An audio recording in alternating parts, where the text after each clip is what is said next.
So hello guys, people who want to see this same analysis in English, link is given in the description of the video. Go there, check out the English part. अभी हम लोग start करने जा रहे हैं अपना Hindi analysis. Nifty bank Nifty analyze करेंगे, कुछ potential long trades, short trades analyze करेंगे, सब कुछ एनालाइज करेंगे. Let's start. तो सबसे पहले विप्रो पे चलते हैं, डेली टाइम फ्रेम पे. Let's open Wipro and see how the trade of Wipro can be taken on the daily chart frame time frame. So on the daily time frame you will see a big momentum came in Wipro, बड़ा movement आया और उसके बाद एक consolidation चलता आ रहा है. देखो ये ब्रेकअवे गैप से यहाँ पे ब्रेकआउट मिला तो देखो 10% ऊपर एक मूवमेंट दिया, पूरा फॉल हुआ, इस जगह पे आके फिर सपोर्ट लिया, ऊपर के लेवल्स पे कंसोलिडेट कर रहा है बहुत टाइम से और फाइनली एक बहुत ह्यूज जिसे कहते हैं वॉल्यूम के साथ ब्रेकआउट दिया है विप्रो ने एक बार फिर से यहाँ पर. ठीक है, बहुत वॉल्यूम है. तो मुझे लगता है ये 6% या फिर एक नया हाई भी देखने को मिल सकता है विप्रो में. तुम्हारा रिस्क क्या होगा? Risk will be 3%. तो 3% का यहाँ पे तुम्हारा रिस्क होगा और टारगेट्स जो है 6% और उससे ऊपर के भी लिए जा सकते हैं. विप्रो बहुत ही आसान ट्रेड है, आसानी से जो है इस ट्रेड को एग्जीक्यूट कर सकते हो. रिलायंस की बात करते हैं, ये ट्रेड एक शॉर्ट ट्रेड होगी एंड किस तरीके से इसको ट्रेड करेंगे वो मैं बताता हूँ. ओके, तो सबसे पहले क्या करना है, सबसे पहले आपको एक लाइन खींचनी है यहाँ पे. ठीक है, क्यों? क्योंकि ये रेजिस्टेंस प्रोवाइड करती थी, ब्रेकआउट के बाद ये सपोर्ट प्रोवाइड करेगी. क्या ये यहाँ पे आ गया? नहीं. तो आ सकता है, हाँ आ सकता है.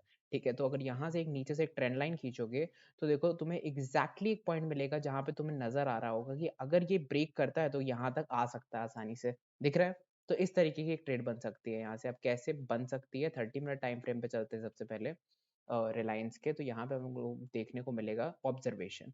तो यहाँ से हम लोग बनाएंगे अपना एक डिमांड लेवल इस तरीके से, इस तरीके से डिमांड लेवल बनाएंगे कि ये इसको ब्रेक करा, डिमांड को ऊपर आ गया, एक बहुत ही बड़ा मोमेंटम दिया 6% का रिलायंस ने, फिर इसी लेवल पे आया और फिर से एक 5% का मूवमेंट, फिर इस लेवल पे आया, फिर से एक 2% का मूवमेंट. तो तुम लोग देख रहे हो क्या हो रहा है, जब भी इस लेवल पे आ रहा है डिमांड खाता है, यहाँ पे आया क्या किया? ब्रेक करा. पहली चीज की ब्रेक हो गया है.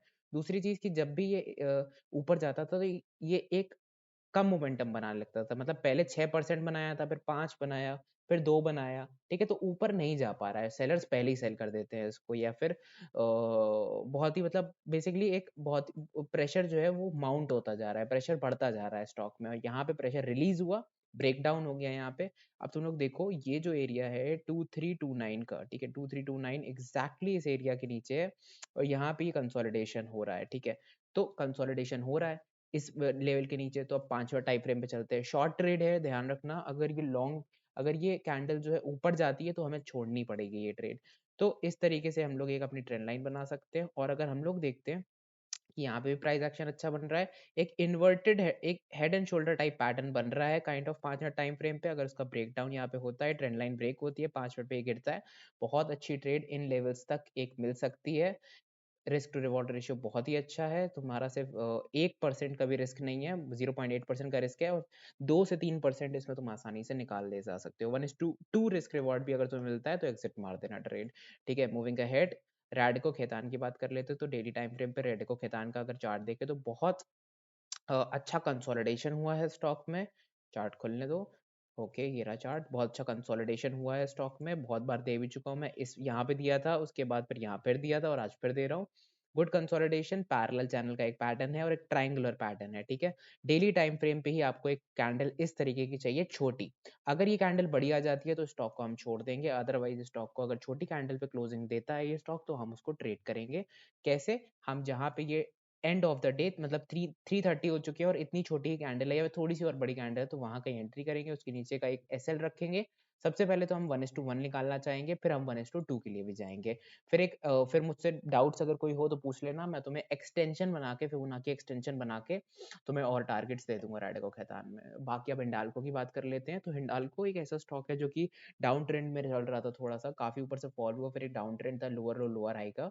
ठीक है, बट उसके बाद एक ध्यान से देखो तो ये ब्रॉडनिंग चैनल है नीचे के लिए, फिर एक ब्रेकआउट देता है, वापस इस लेवल को सस्टेन करता है 442 वाले लेवल को. और यहाँ पे अगर तुम ध्यान से देखो तो क्या दिखता है कि ब्रेकआउट करने के बाद ये इसने एक लेवल बनाया, एक इम्पल्स बनाया 468 का लेवल का, फिर ये फिर से करेक्शन में आ गया है थोड़ा सा। और अगर हमको इस टाइप की कैंडल मिलती है, जो ग्रीन कैंडल यहाँ दिख रही है, मैंने अलर्ट भी सेट करा है 458 पे, तो फिर से एक मोमेंटम ट्रेड ऊपर तक के लेवल्स की बन सकती है, ठीक है।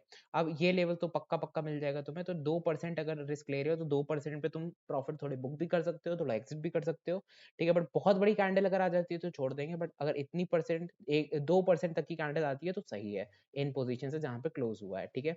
वहां पे हम 30 मिनट टाइम फ्रेम पे एंट्री भी कर सकते हैं। और टारगेट, मैक्स टारगेट क्या होगा, ये मैक्स टारगेट होगा हमारा 487, ये हमारा मैक्स टारगेट होगा।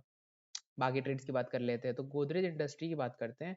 Godrej industry daily time frame पे बहुत अच्छा एक ब्रॉडिंग पैटर्न बना रहा है, जिसका उसने हिडन लाइन का ब्रेकआउट दे चुका है, और फिर उसने इस पर्टिकुलर लाइन का, ये काउंटर ट्रेंड लाइन जो उसने नई नहीं बनाई थी, ओके, पहले इसका ब्रेकआउट दिया, फिर वहां पे एक रेड कैंडल आई, तो ये एक नई काउंटर ट्रेंड लाइन आ गई यहाँ पे। फिर 2 दिन कंसोलिडेट होकर उसका भी ब्रेकआउट दे दिया। अब लास्ट मार्केट में देखो कितनी मार्केट बियरिश थी, बट यहाँ पे तब भी लास्ट मोमेंट पे बाइंग आई और स्टॉक ऊपर क्लोज हुआ, मतलब नीचे के लेवल से रीटेस्ट टू बाइंग आई।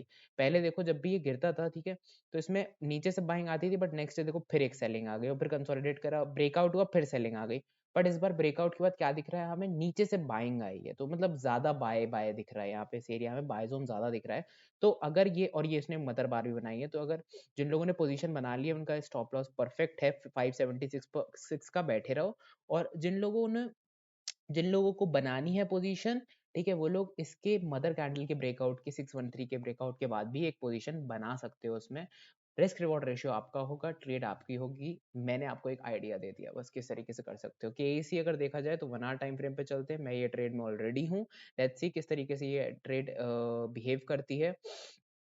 इस ट्रेड का सारा एनालिसिस जो है ऑलरेडी शेयर कर चुका था मैं, बट बता देता हूँ डिटेल में। अब देखो ये एक बहुत ही अच्छा, वेट अ मिनट, ये एक बहुत ही अच्छे डिमांड जोन पे था, एक सुपर डिमांड जोन पे था, वहीं पे जब ब्रेकडाउन हुआ तो रेजिस्टेंस लिया, फिर एक हायर लो बनाया। देखो कैसे यहाँ पे हायर लो बनने का मतलब कि बायर्स यहाँ पे पुश कर रहे हैं प्राइस को ऊपर ले जाने के लिए, और उसके बाद पुश करा और कंसोलिडेट करा यहाँ पे। और देखो रिसेंट जो हाइज बन रहे हैं जहाँ से ये फॉल हो रहा है फिर फॉल हो रहा है, तो अगर ये देखा जाए तो ये टॉप लेवल है, उस लेवल का ब्रेकआउट हुआ, फिर ये कंसोलिडेट हुआ यहाँ पर, और उस कंसोलिडेशन का भी ब्रेकआउट हो चुका है।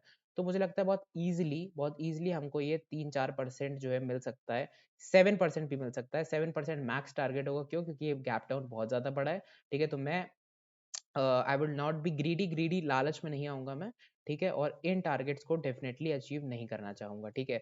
बट मेरे टारगेट्स क्या होंगे, मेरा पहला टारगेट होगा ये, और मेरा दूसरा टारगेट होगा ये। तो ये दोनों मेरे टारगेट्स होंगे, दैट विल बी 495 एंड 479। तो 495 एंड 479, ये दो बहुत ही अच्छे टारगेट्स लग रहे हैं केईसी में। लेट्स सी कि किस तरीके से ये प्ले आउट होती है ट्रेड, ठीक है। Thank you so much for watching this video, बहुत ही प्रिसाइज, शॉर्ट और क्रिस्प वीडियो था, कम स्टॉक्स निकाले जिससे कंफ्यूजन ना हो। और निफ्टी बैंक निफ्टी पे चलते हैं आप सीधा। तो निफ्टी पे क्या दिखता है हम लोगों को, निफ्टी पे हम लोगों को दिखता है वही डिमांड जोन पे निफ्टी दोबारा आ चुका है एक बार, और SGX Nifty gap down already है, थोड़ी सी रेड है, दैट इज 30-40 पॉइंट्स। तो यहाँ से अगर नापे हम लोग तो थोड़ा सा 30-40 पॉइंट तो यही हो जाएंगे अराउंड यहाँ पे, है ना। तो मुझे लगता है कि इसी एरिया में कहीं अगर कंसोलिडेशन के बाद ब्रेकडाउन मिलता है तो एक शॉर्ट ट्रेड बनती है, क्योंकि हम लोग खुद ही देख लो यार, एक ऊपर से एक पहले इतना बड़ा मोमेंटम आ चुका है, इस टॉप से बॉटम तक देखोगे तो 700 पॉइंट निफ्टी फॉल हो चुकी है, 4% फॉल हो चुकी है। तो एक एक अच्छा मूवमेंट ऊपर के लिए आना चाहिए ना। वो कैसे आएगा, वो कैसे हम बना सकते हैं, देखो यहाँ पे स्टॉक कंसोलिडेट हुआ, ठीक है, और ऊपर मूव करने लगा, तो मान लो एक ट्रेंड लाइन कुछ भी बनी उस टाइम पे उस पैटर्न के हिसाब से, और ब्रेकआउट मिला, तो खुद देखो ये प्राइस देखो नीचे गिर गया। प्राइस को हमें पहले चाहिए कि प्राइस नीचे गिरे, फिर हमें चाहिए प्राइस ऊपर आए, क्यों, क्योंकि हमारा आरएसआई एडजस्ट हो जाएगा और वो डाइवर्जेंस हो जाएगा, वहां पे एक बुलिश डाइवर्जेंस बन जाएगा, ठीक है, कि प्राइस गिर गया, आरएसआई बढ़ गया, स्ट्रेंथ आ गई बायर्स में, और जैसी ब्रेकआउट हमें मिलेगा इस एरिया पे, बहुत अच्छी एक ट्रेड बन सकती है 17,300 के लेवल्स के लिए, ठीक है। तो फिलहाल मॉर्निंग में मैं बियरिश हूँ थोड़ा सा, कि गैप डाउन की वजह से, ठीक है। फिर देखते हैं प्राइस एक्शन कैसा होगा, अगर प्राइस एक्शन थोड़ा भी ऊपर निकलने की कोशिश करता है, ठीक है, सेकेंड हाफ में, या फिर सेकेंड हाफ में एक अच्छा मोमेंटम आता है ऊपर के लिए, फॉर श्योर फॉर श्योर ये कंसोलिडेट करेगा 1 आध 2 दिन, और कहो ये उसके बाद बहुत अच्छा एक 300 पॉइंट का मोमेंटम भी देते। तो शॉर्ट अभी नहीं करना है, शॉर्ट कब करना है, जब ये एट द लेवल्स ऑफ 16,900 के लेवल्स पे अगर निफ्टी शॉर्ट करता रहा फर्स्ट हाफ, सेकेंड हाफ, और उसके बाद सेकेंड हाफ में ब्रेकडाउन आपको मिलता है 16,900 के नीचे, वो एक शॉर्ट अपॉर्चुनिटी बनेगी, क्योंकि पूरे दिन शॉर्ट पोजीशंस बनी है उस दिन, समझ गए। बहुत ही इजी था समझाना, सेम बैंक निफ्टी का भी सेम एनालिसिस है, बैंक निफ्टी भी इंपॉर्टेंट जोन पे है यहाँ पे, बट बैंक निफ्टी का एक दूसरा एनालिसिस है मेरे लिए, आपके लिए डेली चार्ट खोलना पड़ेगा उसके लिए। तो डेली चार्ट पे हम लोग क्या देखेंगे, 200 डे एक्सपोनेंशियल खोल लो, 50 खोल लो। तो देखो 50 ब्रेक करा, 200 पे सपोर्ट लेके 50 पे रीटेस्ट लिया और 200 के पास आ चुका है। ठीक है, अगर ध्यान से देखें तो ये एक ट्रेंड लाइन बनती है यहाँ पे छोटी सी, उसको भी ब्रेक डाउन कर दिया, तो छोटी ट्रेंड लाइन ब्रेक डाउन हो गया है। अब मुझे क्या चाहिए, मुझे चाहिए कि एक कैंडल और आए जो ब्रेक डाउन दे पहले। ठीक है, ब्रेक डाउन दे दिया इस कैंडल ने। अब ये जो ब्रेक डाउन आया है ना जिस कैंडल का, उस कैंडल के टॉप से लेके बॉटम तक मैं एक फिबोनाची बनाऊंगा इस तरीके से। ठीक है, जिस पे ब्रेक डाउन आया है जिस कैंडल की वजह से, जिस कैंडल की वजह से हमारा 200 एक्सपोनेंशियल मूविंग एवरेज, जो कि हमारा कब ब्रेक हुआ था लास्ट टाइम हुआ था 15 अक्टूबर को ब्रेक, उसके बाद उसके ऊपर आके सपोर्ट लेके फिर कभी टच ही नहीं हुआ। अभी रिसेंटली टच हुआ है 29 नवंबर को। अभी रिसेंटली जब ये ब्रेक होगा तो इस तरीके की एक फिबोनाची बनाऊंगा मैं उसके टॉप से बॉटम तक। और जब मैं देखूंगा कि प्राइस 60%, प्राइस 50% पे टर्न खा रहा है एक अच्छे टाइम फ्रेम पे, 30 मिनट या 1 आवर टाइम फ्रेम पे, किसी भी टाइम फ्रेम पे एक अच्छा टच आ रहा है, तो मैं अपडेट भी करूंगा टेलीग्राम पे आप लोगों को, और यहाँ से एक शॉर्ट अपॉर्चुनिटी बनती है। तो बैंक निफ्टी में अभी शॉर्ट नहीं करूंगा, एक अच्छे ब्रेकडाउन के बाद जब रीटेस्ट आना चालू होगा तो मैं यहाँ तक के भी टारगेट्स लूंगा और उसके नीचे भी लूंगा। तो पूरा ये पेस, ये जो एरिया है बैंक निफ्टी में, ये मैं अक्वायर करना चाहूंगा। लेट्स सी किस तरीके से टर्न आउट होती है चीजें। अभी बैंक निफ्टी में मैं ट्रेड नहीं करने वाला, ट्रेड में करूंगा निफ्टी में, अगर कंसोलिडेट होकर ब्रेकडाउन मिलता है।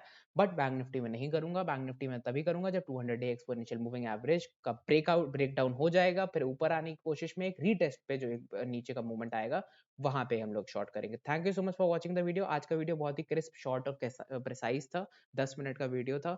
और कोई भी डाउट्स हो बता देना, लाइक कर देना अगर पसंद आया हो, और कमेंट जरूर करना कि तुम लोगों को कोई इशू हो या कैसा था वीडियो। और बाकी टेलीग्राम पे तो तुम लोग को पता ही है, कोई भी डाउट्स हो, आई एम देयर।